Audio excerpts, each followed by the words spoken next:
இந்த கதையை பார்த்துக்கிட்டு இருக்க அனைத்து நண்பர்களுக்கும் வணக்கம். இந்த கதையின் இடையில் ஒரு கேள்வி கேட்கப்பட்டுள்ளது.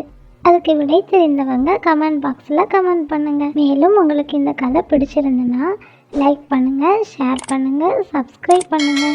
வாங்க இப்போ கதையை கேட்கலாம். சுந்தரவனம் என்ற ஒரு அழகான காட்டில் எல்லா பறவைகளும் சந்தோஷமாகவும் ஒற்றுமையாகவும் வாழ்ந்துக்கிட்டு வந்தாங்க. அதே காட்டில் குர்குர் ஆந்தையும் வாழ்ந்துட்டு வந்துச்சு.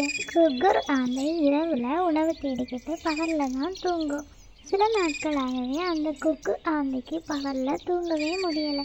இந்த பறவைகள் எல்லாம் சத்தம் போட்டுக்கிட்டே இருக்கிறதுனால அந்த குர்குர் ஆந்தைக்கு ரொம்ப தொந்தரவாக இருந்துச்சு. இதனால குர்குர் ஆந்தை ரொம்ப கவலையுடனே இருந்துச்சு. ஐயோ, எனக்கு ரொம்ப சோர்வா இருக்குது. இரவுல உணவு தேடிக்கிட்டு பகல்ல தூங்கலானா இந்த பறவைங்க வேறு. சில சமயத்துல சிட்டுக்குருவி கீச் கீச்சுன்னு சத்தம் போடுது, சில சமயத்துல குயிலும் கூவுது. என்னால தூங்கவே முடியல. சரியா தூங்கியே ஒரு வாரம் ஆயிடுச்சு. இன்னைக்கு நான் ஏதாவது செய்யணும். இந்த பறவைங்க கிட்ட போய் நான் இதை எச்சரிச்சுக்கிட்டு வரேன் அப்படின்னு சொன்ன குர்குர் ஆந்தை அங்கிருந்து பறந்து பறவைகள் எல்லாம் இருக்கும் இடத்தை நோக்கி சென்றது. பறவைகளா, உங்களால ஒரு நிமிஷம் கூட சத்தம் போடாம இருக்க முடியாதா? இரவுல உணவு தேடிக்கிட்டு பகல்ல சிறிது நேரம் தூங்கலானா நீங்க வேற சத்தத்தை போட்டுக்கிட்டே இருக்கீங்க. நான் எப்படிதான் தூங்குறது? நீங்க ஏன் பகல்ல தூங்குறீங்க? நீங்க இரவுல தூங்குங்க. பறவையே, நாங்கள் ஆந்தைகள். நாங்கள் பகல்ல தான் தூங்குவோம், இரவுல தூங்க மாட்டோம். பறவைங்க நீங்க இங்க இருக்கிறதுனால எனக்கு தூக்கமும் வர மாட்டேங்குது. நான் ஒரு முடிவு எடுத்துட்டேன். எல்லா பறவைகளும் இங்க இருந்து வேற காட்டுக்கு போங்க. இந்த காடு உங்களுடைய நல்ல குர்குராண்டியே. இந்த காட்டை விட்டு எங்களை வெளியே செல்ல நீங்கள் யார்?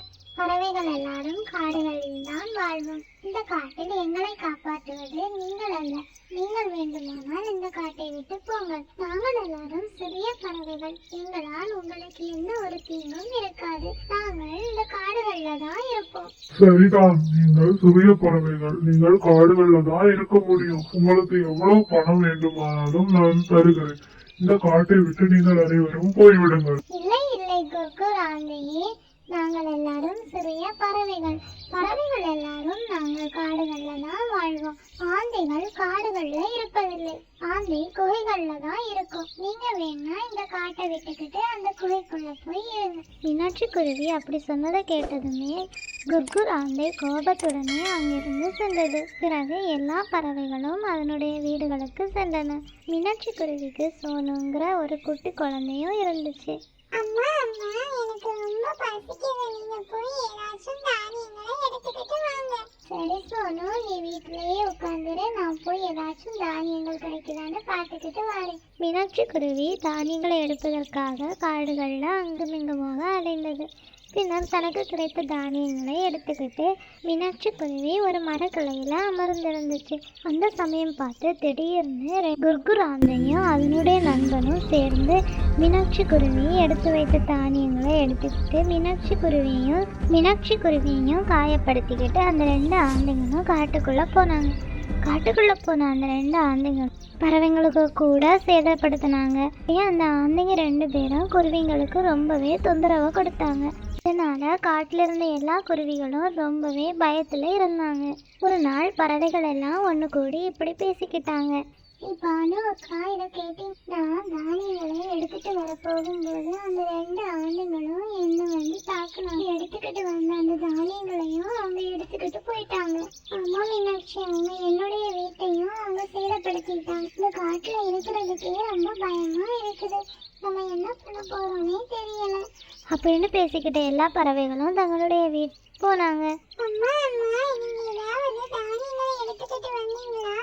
எனக்கு ரொம்பவே பசிக்குது. என்ன சோனு, எனக்கு எந்த ஒரு தானியங்களும் இன்னைக்கு கிடைக்கல அப்படின்னு மீனாட்சி குருவி சொன்னதுமே சோனு குருவி ரொம்ப கோபத்துடனே அழுதுகிட்டே அங்கிருந்து பறந்து ஒரு மரத்தின் கிளையில வந்து அமர்ந்துச்சு.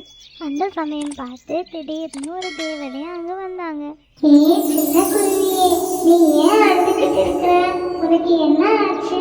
எனக்கு ரொம்ப பசிக்குது. நான் 2 நாளாவே சாப்பிடவே இல்லை. எனக்கு எந்த ஒரு தானியங்களுமே கிடைக்கல. அதுதான் நான் அழுதுகிட்டே இருக்கிறேன் அப்படின்னு சொன்னதுமே தேவதை ஒரு மந்திர புத்தகத்தை சோனுவுக்கு பரிசாக கொடுத்தது. ஏ குட்டி பறவையே, இந்த புத்தகத்தில் நீ எது எழுதினாலும் வரைந்தாலும் அது உன் கண்முன் வந்து தோன்றும். ஆனால் ஒரு நிபந்தனை, நீ இந்த புத்தகத்தை தவறுதலாக எதுக்காகவும் பயன்படுத்தக்கூடாது. நான் இப்பொழுது செல்கிறேன் அப்படின்னு சொன்ன தேவதை அங்கிருந்து சென்றது. சோனு அந்த மந்திர புத்தகத்தை எடுத்துக்கொண்டு தன் வீட்டிற்கு வந்தது. அந்த தேவதை சொன்ன மாதிரி நான் இப்போ அந்த புத்தகத்துல வரைய போறேன். உண்மையிலேயே அது வருதான்னு நான் இப்போ பார்க்க போறேன் அப்படின்னு சொன்ன சோனக்குருவி தனக்கு வேண்டிய தானியத்தை அந்த புத்தகத்தில் வரைந்தது. அப்போது நிறைய தானியங்கள் அதன் முன்பு வந்து தோன்றியது.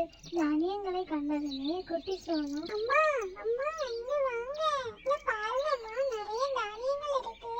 சோனு, உனக்கு இந்த தானியங்கள் எங்கிருந்து கிடைச்சிச்சு? இவ்வளவு தானியங்கள் நீ எங்கிருந்து எடுத்துட்டு வந்த? உங்களுக்கான கேள்வி, தேவதை குழந்தை சோனுவுக்கு எந்த புத்தகத்தை பரிசாக கொடுத்தது? விடை தெரிஞ்சவங்க கமெண்ட் பாக்ஸில் கமெண்ட் பண்ணுங்க. அம்மா அம்மா, இது ஒரு மந்திர புத்தகம். இது எனக்கு தேவதை கொடுத்தாங்க. இந்த புத்தகத்துல நம்ம எது வரைஞ்சாலும் எழுதினாலும் அது நமக்கு கிடைக்கும். ஆனா இதை தவறுதலா நம்ம எதுக்காகவும் பயன்படுத்தக்கூடாதுன்னு சொன்னாங்க. மகளே, இது தேவதையா உங்ககிட்ட கொடுத்தாங்க? நீங்க தான், நான் ஒரு வாட்டி அதுல வரைஞ்சு பார்க்குறேன் அப்படின்னு சொன்ன மீனாட்சி குருவி அந்த மந்திர புத்தகத்தில் ஒரு மாம்பழத்தை வரைந்தது. உடனே நிறைய மாம்பழங்கள் அங்கு தோன்றின. ஆமா சோனு, நீ சொன்னது மாதிரி இது ஒரு மந்திர புத்தகம்.